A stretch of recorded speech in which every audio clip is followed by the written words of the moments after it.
Heard in the news then, in fact, it's been there all morning.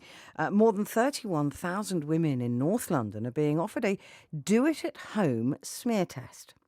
It's part of an NHS trial to cut down the number of cervical cancer cases. The kits will be given to women who are 15 months overdue for a checkup. Well, joining me now is Ammara Hughes, who's a Dr. Ammara Hughes, I should say, GP partner in Central London and working on the U-Screen initiative with Cancer Research. Good morning. Good morning. If women, my first question is, if women don't want to go for a smear test, why would they do one at home? What is their reason for not wanting to go in to have this test?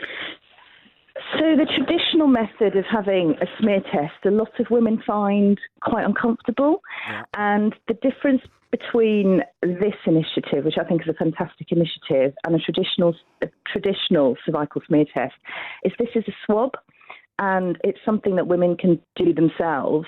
And it's a method that's really tried and tested in general practice, because we do a lot of swabs in general practice, and a lot of women can self-sample and find it acceptable, and they do it very well.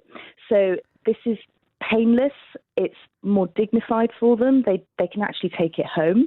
They don't have to be on a couch feeling vulnerable and having a test that a lot of women find actually a bit uncomfortable. So, yeah, I mean, it's so not. Look, it's different. not my favourite day out. Let's put No. It's not my favourite day out. Yeah. But it's something that I've always done. In fact, I got a letter the other day from the screening saying, "Come on, you missed your."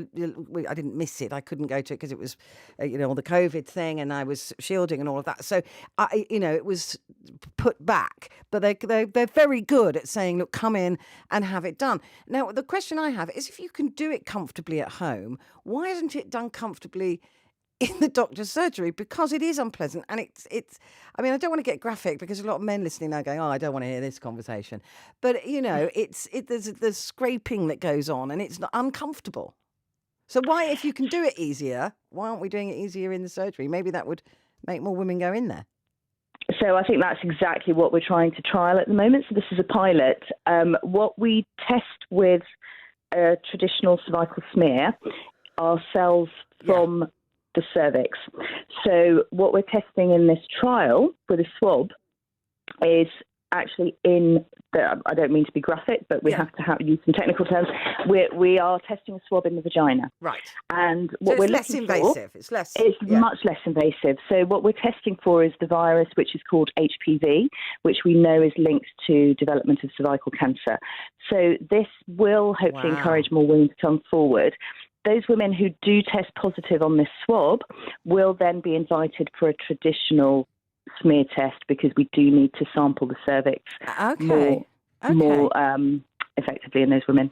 So with women doing this at home, if they don't do it correctly, I mean, this is the thing, isn't it? That if we're doing these things ourselves, we might not do it properly, and then you get a false negative or a false positive.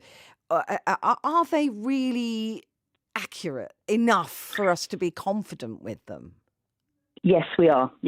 And lots of so this is being done elsewhere. So Cancer Research UK are very, very confident, looking at where women have been self-sampling for many, many different conditions in gynecology.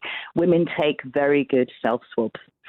So we're very confident that women are going to be able to do this, and if this is acceptable, and where we're testing, we're not testing women who are already in the system with an abnormal history, abnormal smear history.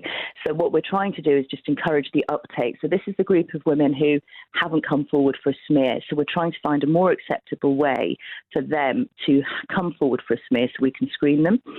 But we are very confident that this is a safe and very accurate method of screening.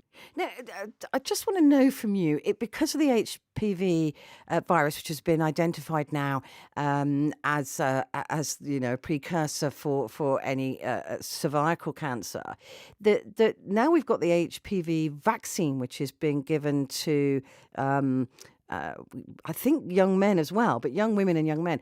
Could we see the end of this kind of cancer in the future? We very much hope so. We very much hope so.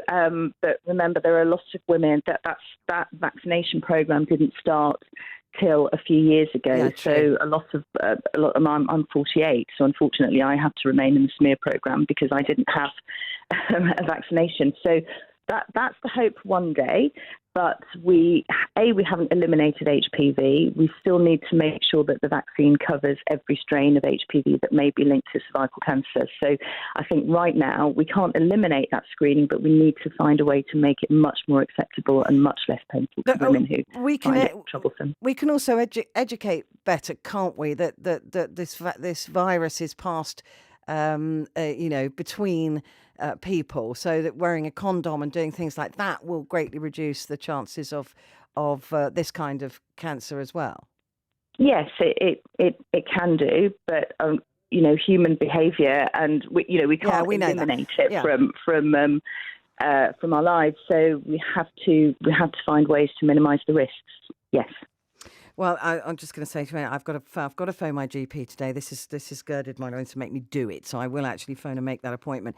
Good to talk to you, Dr. Ammara Hughes, GP partner in Central London.